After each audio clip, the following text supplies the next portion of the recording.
এখানটায় বলেছে এক্স এর মান কত, মানে এখানটায় দশমিকে দেওয়া আছে, ভগ্নাংশ বের করতে হবে।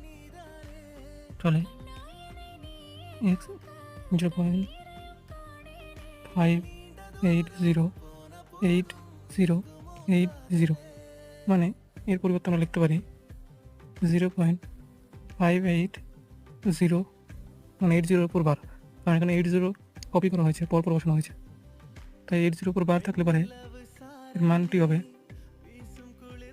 প্রথমে যে সংখ্যাটা আছে সেটা দিয়ে